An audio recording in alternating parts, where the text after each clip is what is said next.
Hello, my name is Tiffany Seaman, and I am a student in the Reading Science Doctorate program at Mount St. Joseph University. I will be sharing information related to effective spelling practices with you. Let's start by taking a look at this quote by the knowledgeable Dr. Louisa Moats. She shares that the benefits of spelling instruction not only support spelling, but also reading, vocabulary growth, and comprehension.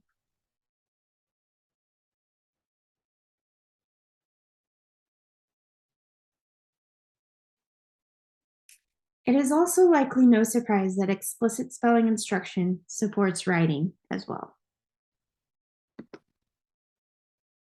Here is a quick overview of what I will be sharing with you.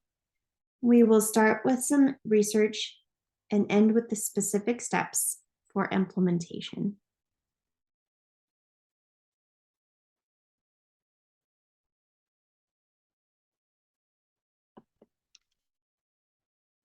Let's start with 3 pieces of information from Moats, Stone, and Airy.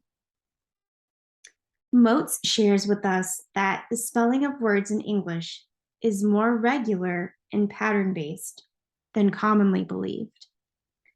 We can use this information to help our students make phoneme grapheme connections.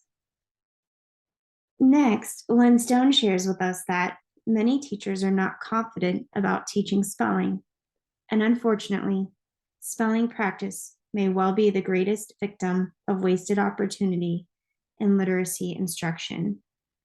The number of spelling activities available that do nothing to increase spelling ability is astounding.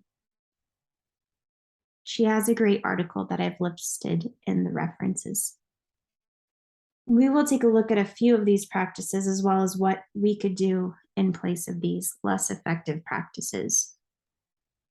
Finally, Dr. Airy shares that beginners acquire knowledge of the major grapheme-phoneme correspondences and the ability to segment pronunciations into phonemes. This enables them to map the spellings of words onto their pronunciations and retain these connections in memory along with meanings. We will also take a look at how we can incorporate this into our instruction as well. So now let's take a look at 3 common spelling practices and what we can do to better support our students instead.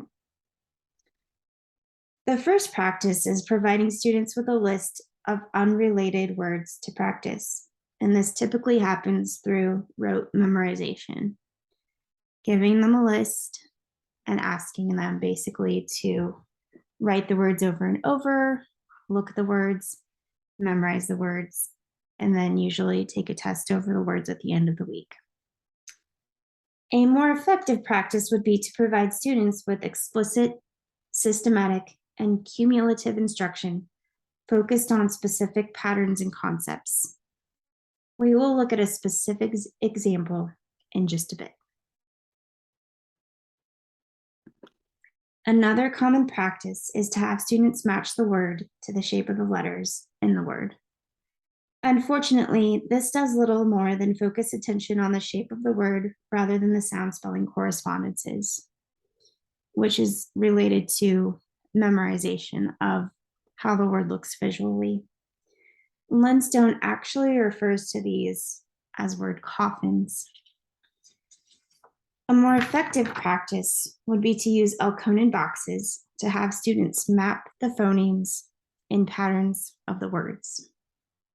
Again, we'll take a look at an example of this here in just a minute. Finally, one last practice that is commonly used yet ineffective is providing students with words on rings to memorize by sight.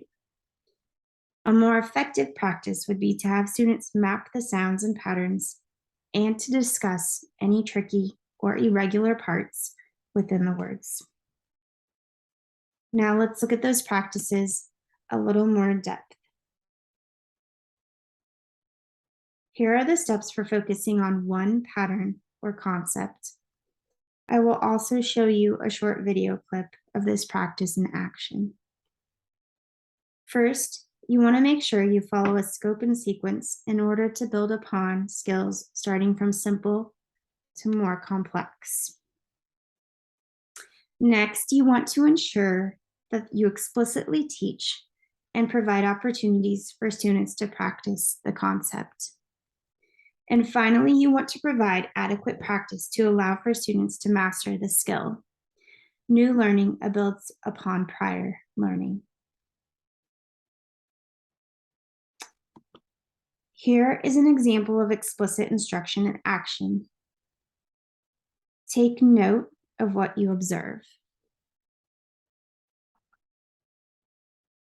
Here's our new concept. OA says O. Can you repeat that? OA says O. So this is another way to spell O. It's a vowel team. All right, we're going to trace that 3 times in the sand. OA says O. OA says O. Good. OA says O.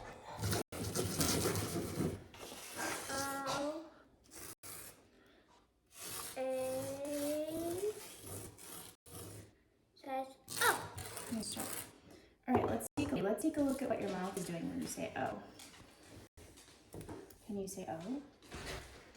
O. What are your lips doing? They're moving forward. Okay, let's take a look again and say O. What are your teeth doing? Are they together or are they open? Open. Oh, so since it's a vowel, it's an open. Okay. Now we're going to read some words that have O.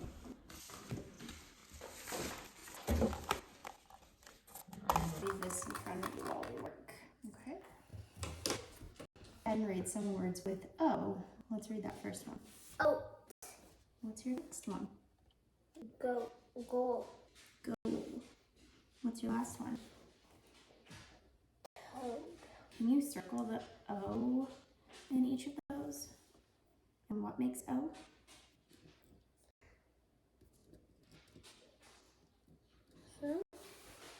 What's making O in those words? O. A. And where are you finding the O? A of those words. In the middle. In the middle of the word, and this one's at the beginning. So most of the time you'll find it in the middle. Sometimes you'll find it at the beginning. So this one we're gonna add OA says O. Will you say it as you write it, please? O-A says O. Oh. Yes, John. O-A says O. Coach. O-A says O. Books. And where did you find OA for those? Middle. No, it's often found in the middle. Let's let him read that sentence. My boat will float to the coast. Will you read one more time, please? My boat will float to the coast. Nice job. Okay, we're going to finger spell and write some words. And you can start right here. First we're going to finger spell, and then you're going to write the word with OA. Ready? Let's try the word road. Finger spell first. Oh, the. Go ahead and write it.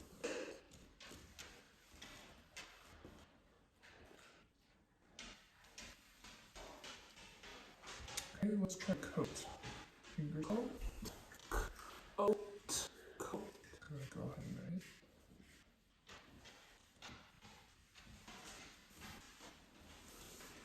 And last one, let's write soap. Finger spell. Soap. Soap. Soap.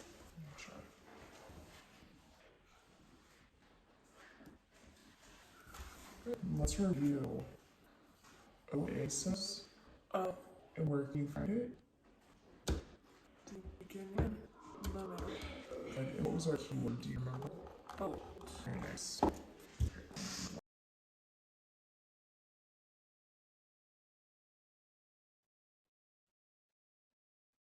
Now let's take a more in-depth look at using Elkonin boxes. First, you want to have students repeat the word and move one counter into one square for each sound they hear. Next, have the students write the grapheme or graphemes that represent each phoneme. Each orthographic pattern is represented within one box and matched to the phoneme it represents. Finally, have the student blend the sounds and read the word. Here is an example of explicit instruction in action. Take note of what you observe. All right, now we're going to use our sound boxes to practice one of your spelling words. Let's practice the word soap. Will you push your chip first? Oh, Nice job. so. Now let's write the letters for each sound you hear. Oh. Sorry, scissor.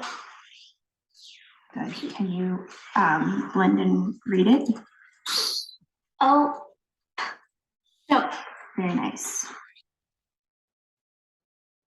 Finally, let's take a more in-depth look at working with words that have irregular parts. First, you would want to provide boxes and have students say the word and push a chip for each sound, similar to what we just did for a spelling word. Next, have students touch each chip and say the corresponding sound. Finally, discuss the tricky parts and have students write the grapheme or graphemes that represent each phoneme. You could do this together with them. For the irregular or tricky part, draw a heart to represent that this is a part that must be remembered by heart. Say something like, now let's take a look at the letter that is spelling This is not an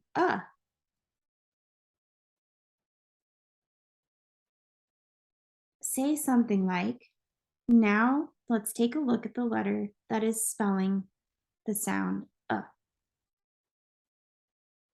It is not a U that is spelling It is the letter O. This is the part we must know by heart. And by having the student say the word, spell the word, and say the word again. For example, from, F-R-O-M, from.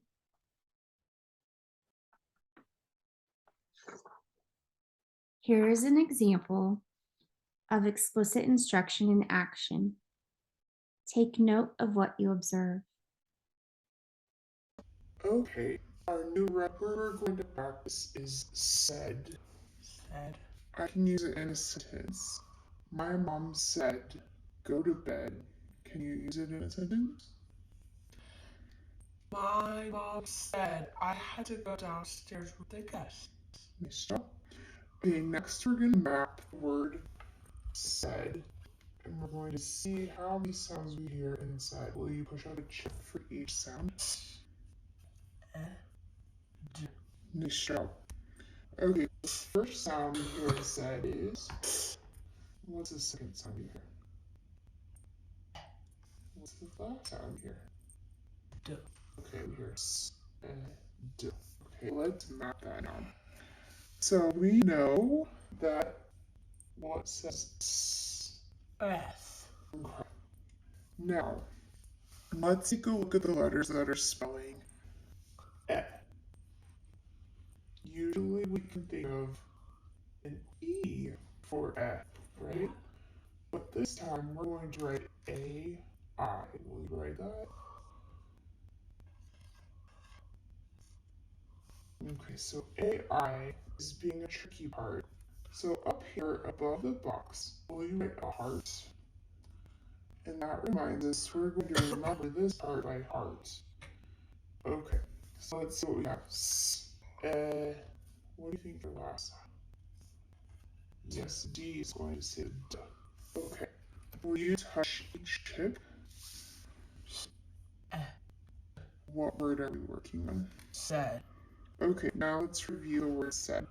The first sound is S, and it's made by the letter S. The second sound is, but we're making it with A-I. That's the tricky part we're remembering by heart.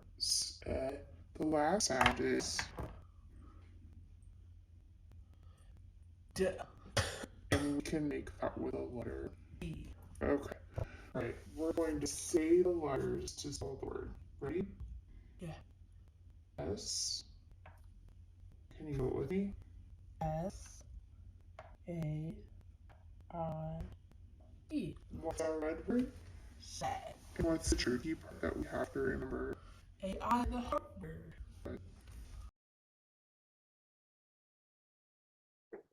I wanted to end with one more quote by Dr. Louisa Moats. She shares that spelling is a visible record of a child's language processing and gives us a window into what a child understands about word structure and speech sounds and how we use letters to represent those sounds. This will help to guide our instruction if we have this information. I hope that you found this information helpful, and I hope you find it helpful as you work with students. Here are the references for your information. Thanks for listening.